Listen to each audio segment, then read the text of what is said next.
playlist.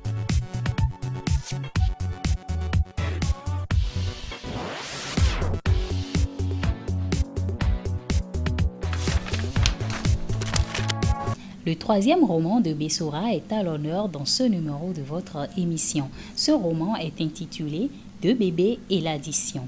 Bessora est né en 1968 en Belgique et a vécu à Paris.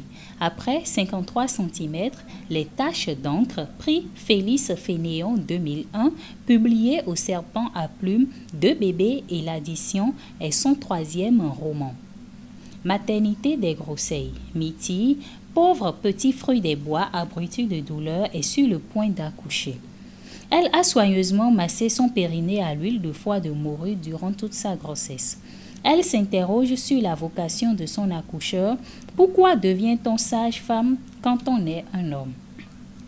Seulement sage-femme, alors qu'on aurait sans doute fait un gynécologue formidable? Pour changer le cours de l'histoire, lui répond Yeno. Il est vrai que tout a mal commencé pour lui. Une vie prénatale dans le voisinage d'une jumelle tyrannique, Wora, une naissance dans un hôpital gabonais réquisitionné par l'armée et surtout une mère qui l'abandonne avant qu'il n'atteigne sa 18e heure. Il n'en fallait pas plus à Yeno pour devenir sage-femme, puis sage-femme en grève et enfin sage-femme révolutionnaire. Dans sa quête d'un monde meilleur, il caresse toujours l'espoir de retrouver sa mère, utérus chéri, et celui de s'émanciper de sa sœur, enceinte des œuvres de Modeste Dieu l'a fait, malgré une allergie notoire aux oestrogènes et à la maternité. Découvrons à présent le contenu de ce livre à travers un extrait. Le jeune est mort, vivent les vieux. Après le suicide de papa, il nous adopte. Pour fêter ça, le vieux nous embarque sur sa pirogue à moteur. Nous voguons sur l'Ogoué, direction Junkville, où nous serons présentés au Nganga et au chantier.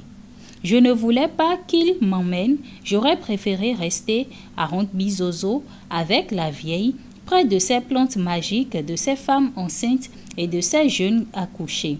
Mais la vieille ne veut pas de moi, elle veut de Wora. Mais Wora n'en a qu'après le vieux, sa scierie et son chantier. Le vieux Nganga m'accueille avec chaleur. Déjà, il me raconte son aventure avec la mort. Tous les jours, elle jure qu'elle viendra le chercher. Mais ce ne sont que des mots, toujours des mots, encore des mots. Elle ne vient jamais. De quoi a-t-il l'air maintenant? Elle veut montrer qu'elle n'est pas une fille facile. Eh bien, il l'apprendra de force un jour. Wora n'intéresse pas le sorcier, c'est une fille. Le vieux nous trimballe au chantier. Je promène mon ennui sur les aires d'abattage. J'explore la forêt avec l'espoir d'y trouver un tronc d'arbre gravé de lettres enlacées dans un cœur D.M.C. Dolores Loves Clément. Je ne trouve rien. Alors mon canif suisse griffonne sur les jeunes Okume et les vieilles souches. Dolores Ins ou un cœur? Oui, j'ai dû creuser une bonne centaine de cœurs dans le massif forestier gabonais. Et des MM comme maman, M comme M, M comme utérus chéri. N'empêche que le chantier m'ennuie, sauf quand il y a des billes de bois à cuber. Je mesure les diamètres médians, les longueurs, je calcule les volumes, je tamponne. Wora est une vraie fille de la jungle. Elle est capable de vous donner le diamètre d'un arbre à vue de nez. Elle reconnaît les plantes et les insectes. Elle entend les serpents. Au frémissement des feuilles sur le sol, elle sait dire s'il s'agit d'un lézard, d'un oiseau, d'un mamba vert ou bleu. Elle devine le moment que les serpents vont choisir pour se laisser tomber de leurs branches. Elle les attrape au vol pour les couper en deux avec une machette. Alertée au SPA, please, Wora was here. Un jour, elle a trouvé un python qui digérait une bête à cornes. Il avait peut-être pris une grenouille en entrée. D'ailleurs, un menu pareil, ça vous cloue le python au sol pour plusieurs semaines, voire plusieurs mois. Le python qui digère n'est plus un œsophage inoffensif. Vous pouvez venger toutes les petites bêtes qu'il a broyées. C'est ce qu'elle a fait. Inlassable, elle va le retrouver chaque jour. Au début, elle ne le touche pas, puis elle le titille avec un bâton, puis avec la main. Puis, elle lui arrache quelques écailles jusqu'à constituer une collection à faire pâlir d'envie les plus grands musées d'histoire naturelle. Plus tard, elle racontera aux petits blancs de la ville que dans la jungle, terrible jungle, elle aimait à chasser les pitons. Et les lions, lui répondront les citadins. Le lion est-il mort ce soir? Bande de cons. Oui, bande de cons. Il n'y a pas de lion dans la jungle. Wora dira aussi qu'elle aimait à mater le caterpillar, oui, au chantier. Wora B d'admiration devant les tracteurs à chenilles et autres caterpillars. Parfois, on la laisse conduire aux commandes d'un engin à fourche qui lève les billes et les dépose dans le grumier. Elle est d'une précision redoutable. À une exception près, un jour, elle rate son largage. Pile sur la bicoque qui sert de cantine aux manœuvres. 0 mort pour une fois que la forêt ne tue pas. Parfois, nous trouvons des petits tronçons de grumes abandonnés au bord d'une rivière. On y creuse une pirogue moustique avec une ermite que le vieux m'a offerte. Bateau très approximatif qu'on n'arrive jamais à faire naviguer. Et puis un jour, les manœuvres forment un immense radeau avec toutes les billes qui doivent redescendre le fleuve jusqu'à Dynastie, la scierie de Port-Gentil. Elles sont fixées les unes aux autres avec des félins de métal, puis attachées à un remorqueur.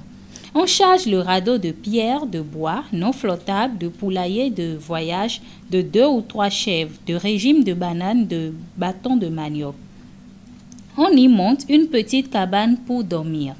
C'est parti. Le vieux remorqueur fume et pétarade sur les bras de l'ogoué. La nuit, on se serre dans la mini-case. Les ronflements de Wora retentissent dans la forêt. Ils réveillent les madrilles et les perroquets. Alertez Gruns, pisse, s'il vous plaît, l'écosystème est en danger. Au milieu du voyage, une bille se détache du radeau. Elle s'en va flotter seule. Elle s'éloigne, sa menuise disparaît. Qui sait où elle échouera? Peut-être sur le rivage de Port-Gentil. Sera-t-elle recyclée par des pêcheurs ou par des vendeuses de piments ou par la plage de la Sogara? La Sogara, banlieue chic au nord de Port-Gentil, le vieux y achète un terrain quelques semaines après nous avoir adoptés. C'est à sa portée. Il s'est considérablement enrichi grâce à Dynastie. Des grumes de Jonqueville, il fait du contreplaqué, des meubles pour le Bénin, des petits avions de collection, des boîtes de cigares. Il a un gros client à Dakar, un autre à Munich. Lucas Wittelsbach a les moyens d'aménager au centre-ville de Port-Gentil, mais il ne veut pas habiter l'ancienne ville blanche. Alors, il achète un terrain à la Sogara, quartier résidentiel au bord de mer. Riches et pauvres se partagent cet espace féerique. Les petites villas des petits blancs avoisinent les immenses baraques des pontes nègres qui s'accolent à 2 ou 3 camps de petits pêcheurs gabonais et togolais. Les enfants des pêcheurs et ceux des pontes pataugent dans la même eau le dimanche après-midi. Les enfants des petits blancs font fla-fla le plus loin possible des noirs de toutes conditions. C'est bien la même eau, mais la distance qu'ils jettent entre les zones de pataugeage est assez grande pour qu'on imagine qu'il y a 2 océans dont les eaux ne se mêlent pas. Avant de patauger, on mange. Des fois, les pontes nègres et les petits blancs mangent dans le même restaurant. Ils n'ont pas vraiment le choix. Le bord de mer n'a qu'une cantine, le club Sogara. Pour compenser, ils font généralement table séparée. Voilà donc l'univers dans lequel le vieux achète son terrain. Voilà donc l'univers dans lequel Wora perd sa virginité. Voilà donc l'univers dans lequel je garde la mienne. Wora perd l'hymen à 12 ans, notre professeur d'éducation physique. Un type extra. Non, je ne rigole pas. Monsieur Legras est un type adorable et Wora est précoce. Comme Proserpine a sauté sur Lycas, elle a sauté sur Étienne Legras. Et Étienne Legras est amoureux des petits seins de Hora. Si amoureux qu'il nous invite souvent à déjeuner le dimanche midi au club Sogara. Étienne Legras est bleu des yeux, blanc de peau, beau et veuf. Il a une fille de 12 ans, Laura Legras est aussi con que son père est gentil, mais elle a des vues sur moi, les mêmes que son père a eu sur Hora. Je me demande si elle n'a pas des vues sur son père, ou le contraire. Enfin, voilà comment nous trouvons invités. Hora et moi à déjeuner avec famille Legras au club Sogara. Soleil de plomb, petit blanc, ponte nègre et barbecue au menu. Et Laura, une plaie, une caricature. Dimanche midi à la Sogara, ça mange sa viande avant d'aller prendre le bateau. Soudain, une rumeur. Quelqu'un est en train de se noyer. Ou quelqu'un s'est noyé. On ne sait pas, ça ne compte pas. Ce qui compte, c'est le questionnement de Laura. C'est un noir ou un Européen? Laura donc, une donzelle de la pire espèce de petit blanc, celle des mulâtres négrophobes. Un fils de ponte nègre se lève et lui répond. Qu'est-ce que ça peut te faire? C'est d'abord un noyé, appeler des secours. Bon, d'accord, on veut bien appeler les pompiers, mais quand même, Laura a semé le doute dans les esprits de ses congénères.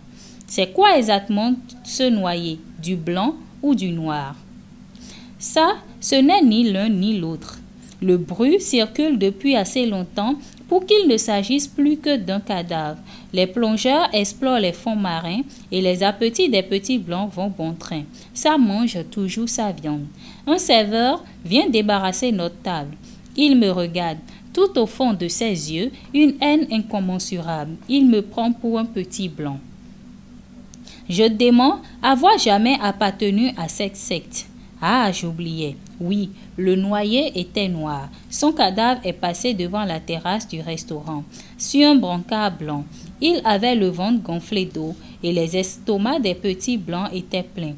Après, bain de mer et de soleil, comme d'habitude. Je ne suis plus jamais allé au club Sogara, même si le vieux avait acheté son terrain là-bas.